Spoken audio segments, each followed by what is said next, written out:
Hi, and welcome to Cardcast, where each week we discuss topics of interest with Lamar University Cardinals. I'm Shelley Vitanza, Director of Public Affairs at Lamar University.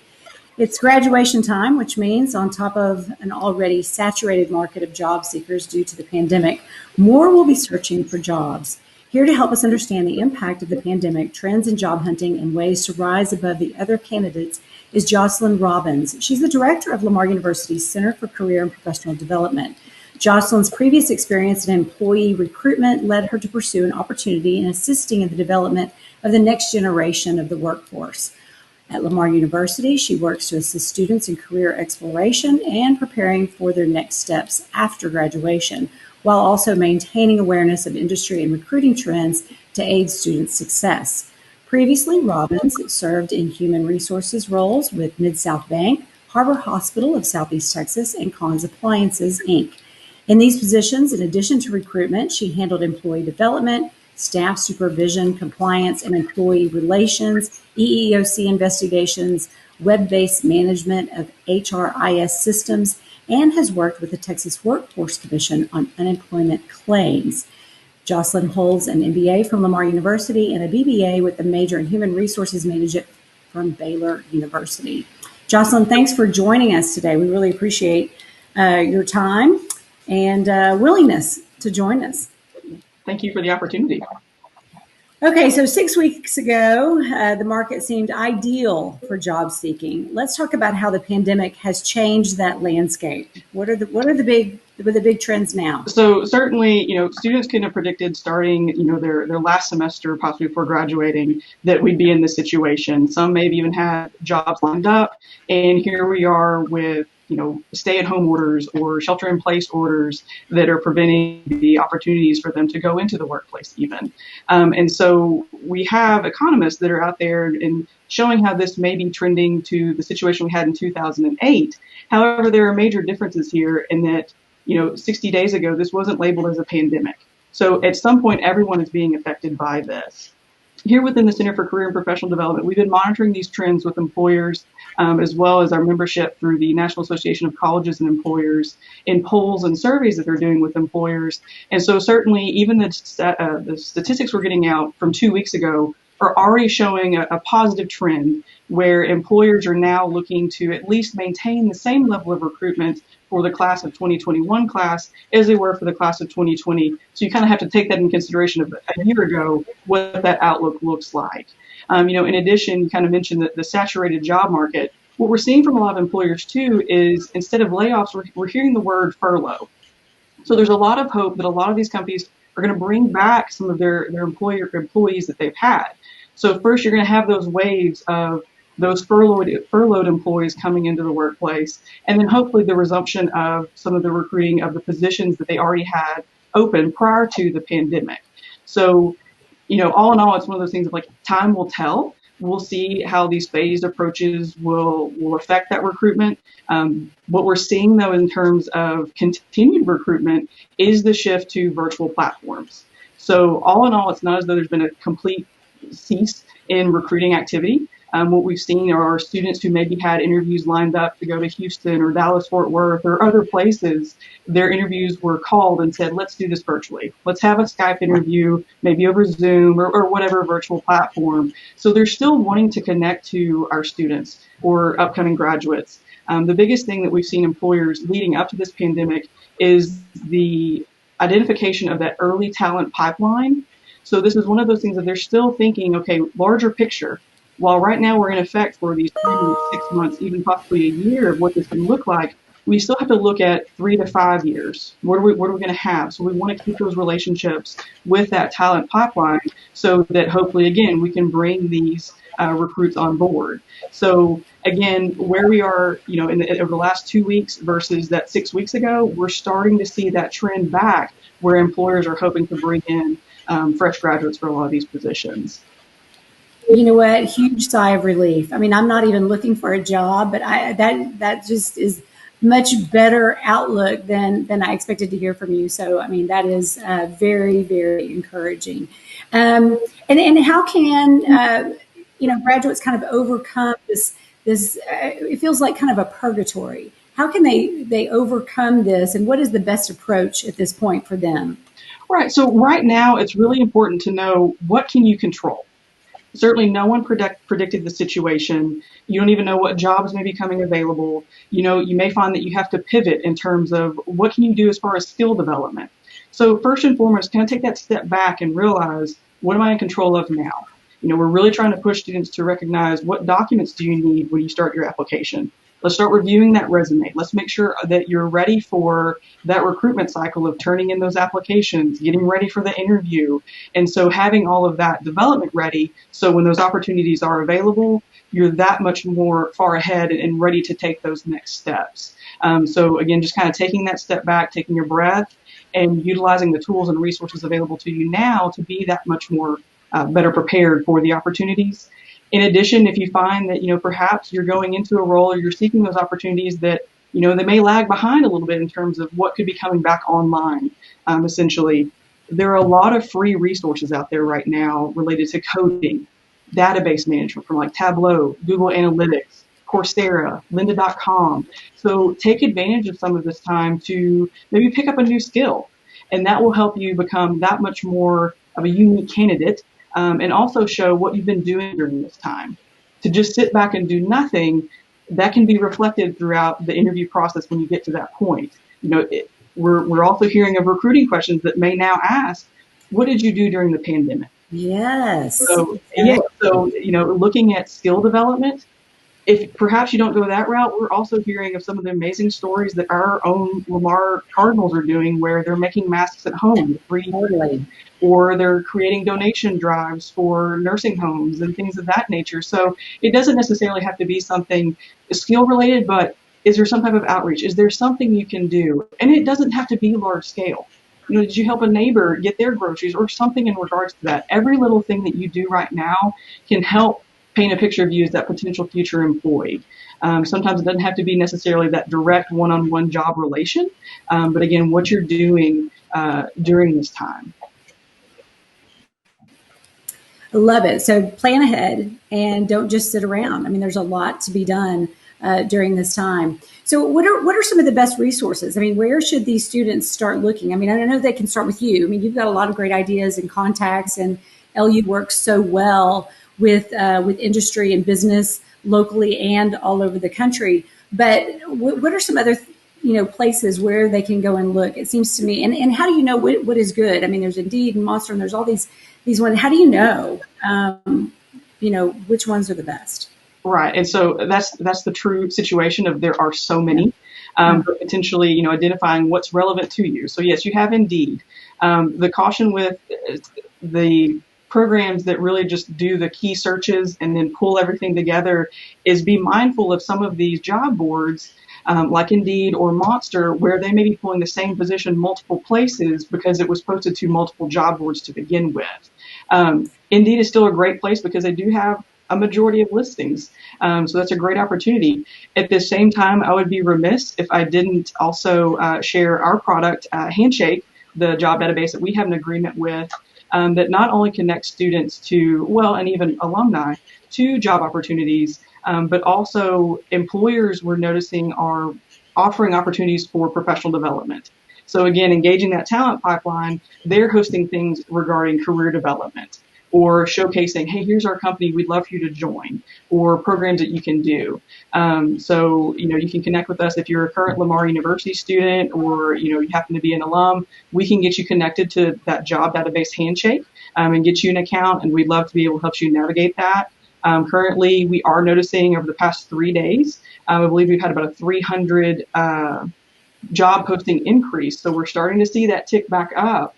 And we're looking at 5,700 jobs posted currently, mostly within the U.S., but some globally as well. So it's good to see, again, these jobs are coming back. So things are moving in the right direction. I wish I could provide a timeline and say everything will be better by such and such time. But the biggest thing is just don't let yourself become stagnant. Keep taking those steps, recognize what you can control, and get involved in some of these opportunities.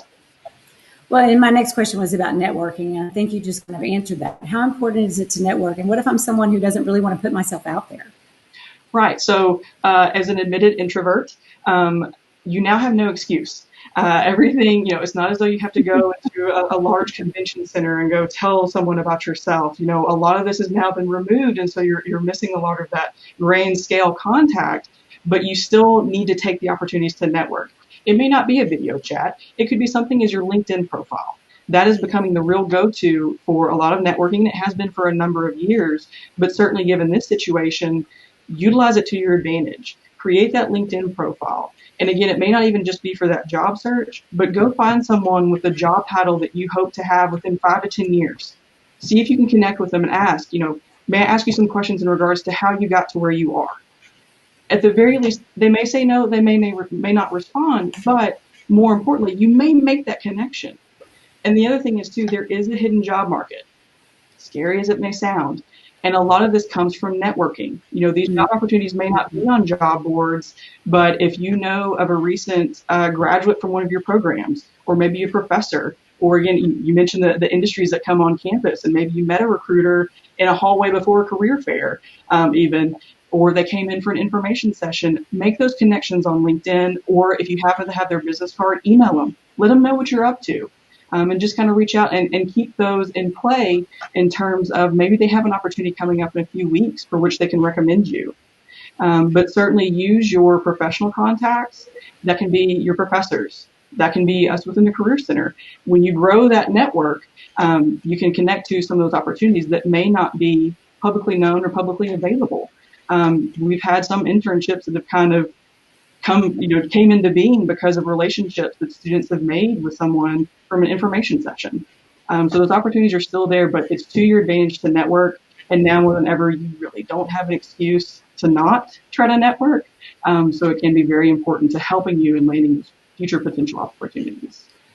Got it.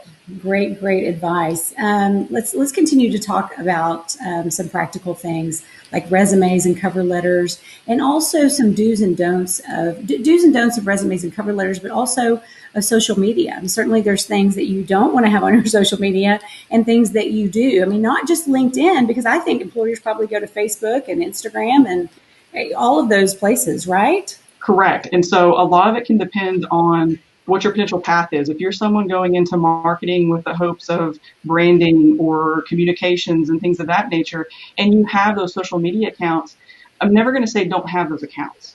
I'm just going to say be conscientious of who can see those accounts. Check those privacy settings and just make sure, is this something that I would be okay if someone saw? Because even social media has the power of making those connections of, wow, this is a really cool thing that you've shared here. I'm going to try to reach that person. There's direct messages and things of that nature. So it can really play a part in that as far as making, building that brand. What are you putting out there? At the same time too, we mentioned networking. Are you someone that's just out there as a job seeker, or are you really kind of looking to how can you promote yourself, beyond just that particular opportunity? So you want to make sure that what you put out there, you will stand by.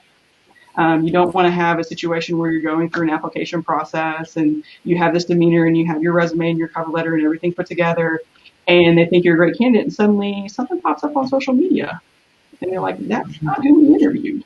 So it can raise some questions. Again, I'm not going to say don't participate in social media. Just be conscientious of where you may be as a job seeker. If you're a current employee, again, I'm not going to say don't use it. Just be mindful of any company policies related to social media as well and the effects there. And then, of course, going back to, you mentioned the resumes and the cover letters. So a lot of times, you'll be tempted by the template, as we'll say.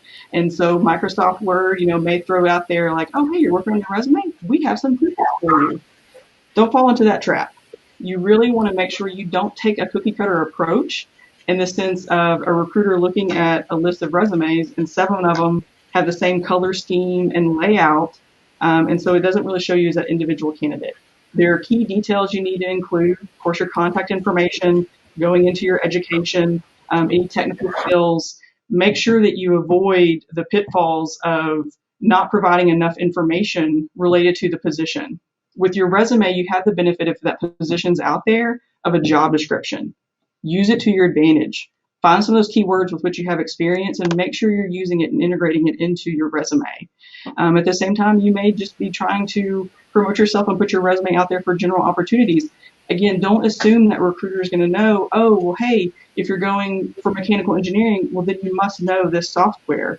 If you don't put it on there, the assumption is you don't have that experience. But again, you can go to 12 different people and they may tell you 12 different things about your resume, but you need to get the overall general flow of your resume. And we always recommend have someone else review it. Of course, we offer resume critiques here within the center, and so we'd love to help students with that, any job seeker from the university, and being able to identify some of those areas for improvement, what they're doing really well.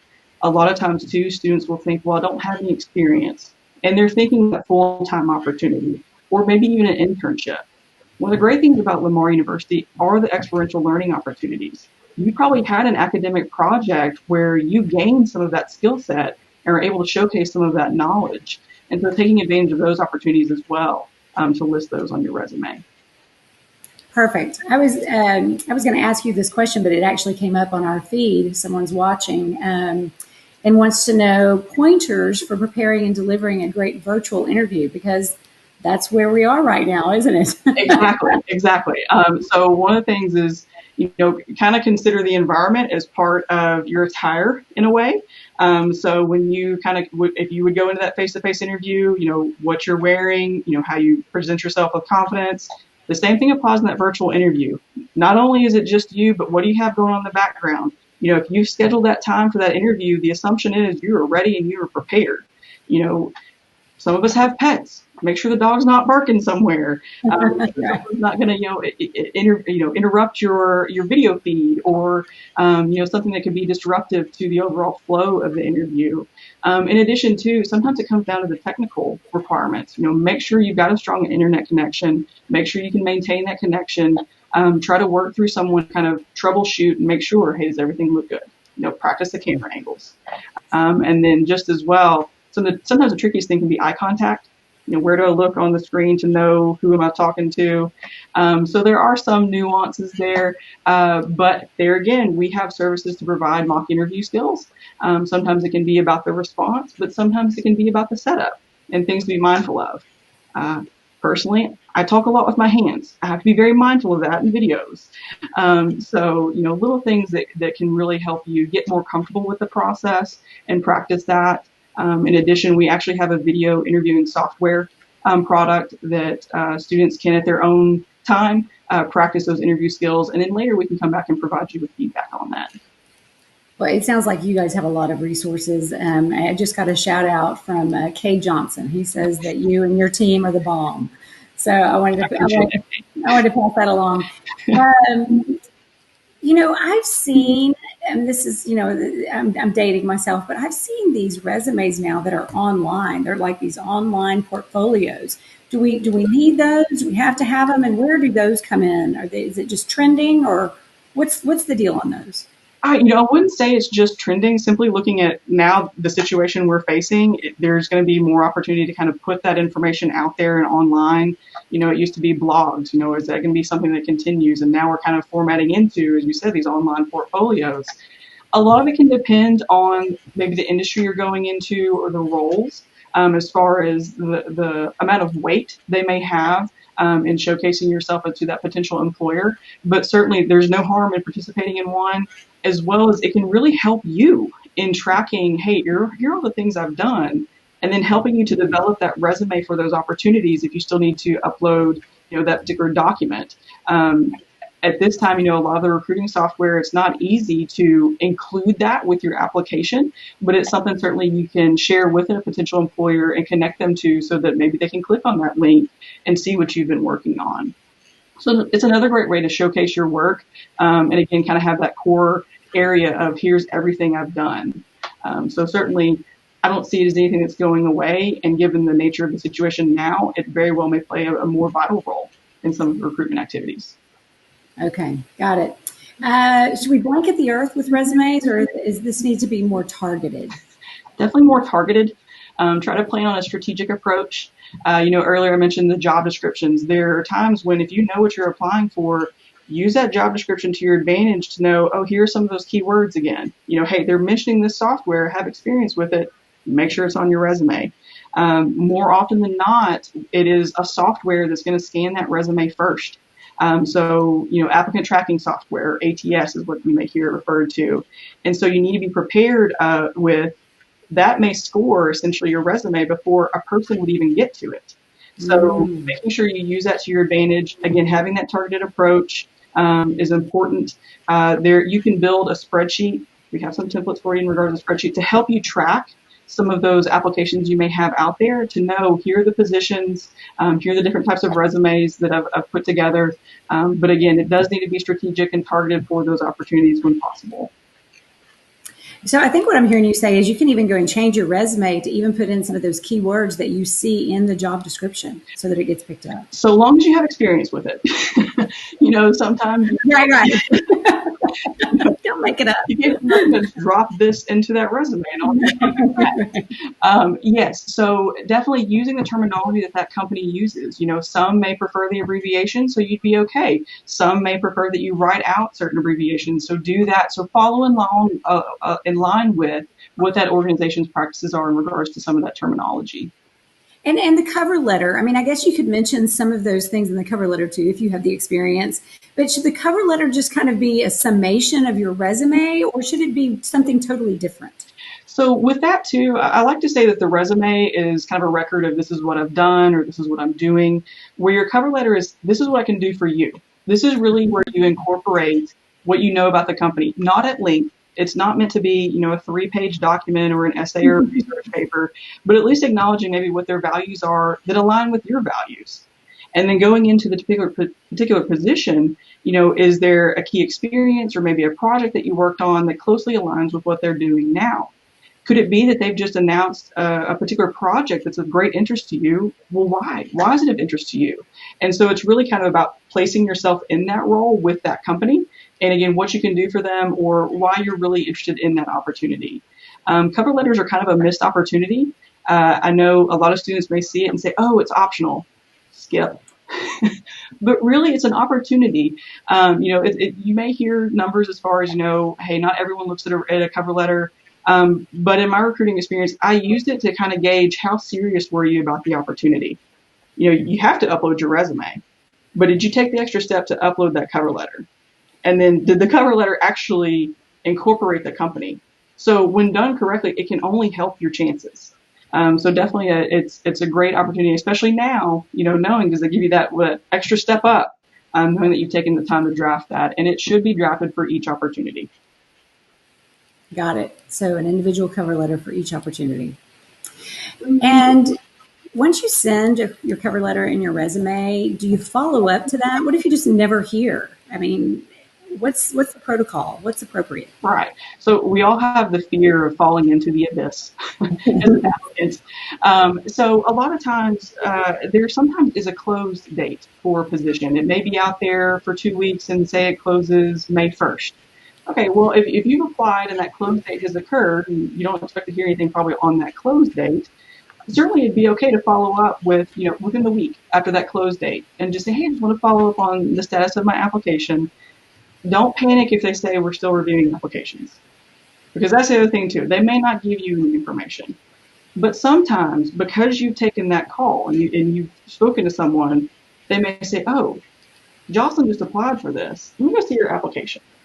So it is an opportunity where, hey, maybe they'll kind of go and look at your profile. So it doesn't hurt to follow up in that regards, but then also be respectful, because if they do share, oh, we're working on reviewing those applications, we'll be able to follow up within 2 weeks. Well, don't call them the next day. Recognize any dates they may give you for potential follow-up as well. Okay, so interview do's and don'ts. We kind of touched on it in a virtual interview. Are they the same when you do a face-to-face interview, or are there some do's and don'ts that are, a bit different? It can be a little different because, again, you now may be interviewing from your home or your bedroom or whatever the situation may be. So being mindful of your level of comfort, being mindful that it doesn't seem as though you've logged onto the call and you just woke up. So make sure that you're ready. You've signed on early enough that you're prepared. Have that glass of water ready if you need to take a sip of water, and just being mindful of what's getting projected, knowing where that camera is, knowing what it looks like and what they may see. In addition, it never hurts if you're going to be in that virtual interview environment, starting off the call with some ground rules. If the call disconnects, what can I do? If something happens, is there a number I should call? So that way, if it were to happen, you don't have both teams trying to call each other, and so both lines are busy, but working through some of those things just to be best prepared for that. Great. What about face-to-face? We're going to get back to that. I just know we're going to get back to face-to-face interviews, Jocelyn. So what about face-to-face? Any do's and don'ts there? So definitely one of the things I like to tell students, or really any job seeker that's going out there and going out for the interviews, and I agree, I really hope we get face-to-face. This is social, but at the same time, I miss people. So, knowing that your interview starts as soon as you set foot on that company property, or as soon as you drive into that parking lot. Everyone you interact with before that appointment time that's a part of that company can play a part in how you're evaluated. So being mindful of kind of the attitude, your demeanor, and how you're walking in, making sure that you arrive early. I'm not saying 30 to 45 minutes early, but at least, no more than 15 minutes early for those interviews, and being prepared, being confident. We would tout having a firm handshake. That's something I don't know if it's going to be there anymore. But being mindful of your environment, what vibes you're giving off, speaking, to other folks as you kind of go through your interactions throughout those interviews. And then again, doing your research. One of the biggest factors at the close of an interview can be, do you have any questions for us? Right. Make sure you have some questions. 2 to 3 questions showing, again, that you know about the company, that you've evaluated, obviously, the job description, you kind of know what you're interviewing for, but then also kind of be forward-seeking. What does this look like in 2 to 3 years? Why does that interviewer, what do they enjoy most about working at the company? And really kind of really personalizing that interview experience. And then making sure, too, that you've done your preparation beforehand. Again, I mentioned that we do mock interviews, but there are even some tips. You can go on Glassdoor, which is a great resource, and sometimes see interview questions that may have been asked of candidates for potential positions with companies. So there are sometimes inside strategies there to kind of know what to prepare for. In addition, any interview you go into, especially the first round, obviously you're going to have to tell me about yourself. What's your greatest strength? What's your greatest weakness? What does your career plan look like? So you're going to have those key questions ready, to be able to answer those on the spot. And there's really no reason not to have those answers prepared. But then having that flexibility as well to kind of know what examples you're going to pull from to be able to really put yourself potentially in that position. Now, did you say Glassdoor? That's where folks can go? Yes, Glassdoor. It also really helps evaluate companies too. So employees or past employees can put reviews up of their experience at the company, which can really help, job seekers determine, is this a place I want to go? Now, look at those clearly, because, if there are 2 reviews and there are 2 disgruntled employees, but the company is 500,000 employees, make sure you really evaluate that feedback. But it really kind of can help you evaluate, is this a potential organization I want to be a part of? So it's a great resource. Just keep it in perspective. I got that. Mm-hmm. Okay. And after the interview, do we follow up? If so, when and how? Even a virtual interview? Yes. So please follow up. Again, it's just showing the respect of that person's time to be able to do that interview. Now virtually, there's no reason not to send that email within 24 hours after that interview wraps up. And with that, it's not meant to just restate your qualifications. They know you're qualified in the sense that you met the minimum qualifications for the interview. But what did you take away from that interview? Was there one fact that maybe the interviewer disclosed that really kind of hung with you? And so being able to refer to that, and then, I hope to hear from you soon. Keeping it short and sweet, 2 to 3 sentences, at a minimum, sending that email. I don't know if handwriting is going to become a lost art through this, as people kind of even worry about mail. But even sending a thank you card. If we get back to those in-person interactions, put that card in the mail the same day of your interview and get it off to the people that you were able to meet with. What if we don't get the job? Can you follow up and say, hey, why didn't I get the job? Or who got the job and what did they have that I didn't? I mean, learning experience, I'm thinking, right? Right. So it's kind of a tricky situation. So some of this is going to be really evaluate, how was the process to that point? Were you actually able to interact with someone, or was it you put in the application, you got an email about show up to the interview at this time, and there wasn't much personalization? You're probably not going to get much feedback. But if you had someone or a recruiter that really worked with you, talked you through the process, called you about what the next steps were, and took that moment to call you and say, unfortunately, you weren't selected for this position, don't focus on the not being selected. Focus on the next opportunity. So, oh, I'm so sorry to hear that. I was excited for the opportunity. Would you mind sharing some feedback in regards to what I can do next to be prepared for that next opportunity? So again, it's about that future development. What can you do now for the next opportunity, and not, oh, but I did this, but what about this experience? And so you don't want to kind of seem like you're backtracking of like, oh, you should give it to me. That moment has passed. So move forward. But because they too may say, you know what, they're really looking to see what they can do next. I'm going to kind of keep them on my radar for the next opportunity. And there you've grown your network. I think I hear you saying you've got to move on no matter what the outcome. And so I'm pretty sure I know your answer to this. When you've been rejected, what do you do? How do you overcome that? Right. Well, I like analogies. I like old adages. So water down a duck's back. Just let it roll. Now, it could have been that it wasn't right for that opportunity. But again, if you were able to get that feedback, that's great. You know what to do next. But go back and reevaluate the steps. When we work with students, we'll have those students who are saying, I put out 150 applications and I didn't get a call back. Well, then we'll reevaluate and say, okay, let's work on your resume. And then that will help increase the callbacks. Now it could be, I've had so many interviews, but no one's hiring me. We need to talk about your interview skills. Are you really promoting yourself? Are you really communicating clearly to answer their questions? Do you know what they're looking for in their questions? And so sometimes it's a matter about, clearly articulating your qualifications through that interview process. So there's a little bit of self-reflection in that particular process, but as far as that particular opportunity, let it go and then get ready for the next one. Got it. What, Jocelyn, should someone just take a job, any job, if they get to a point where they've had a couple of interviews or they haven't, or they're just struggling to find that job that they really, really want, especially in this kind of economy? We've talked about it's getting better, but should we just take a job to say we did and we took the, we have a job, we're working? It is one of those things that we're hearing and we're having to take into consideration as a career center and serving our student population and our upcoming graduates, that it is becoming one of those situations of, should I just take that job?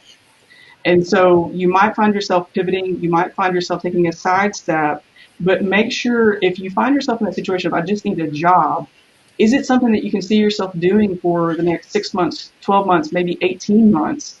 And what can you be doing during that time to maybe help get you either back on track, or is there still that potential to maybe even move up within this organization? So it can definitely be a situation where each person is different. Some may have to go and support other things and they have bills. And so I don't have a lot of time to be able to be in the job market looking for that right position. I need that right now position.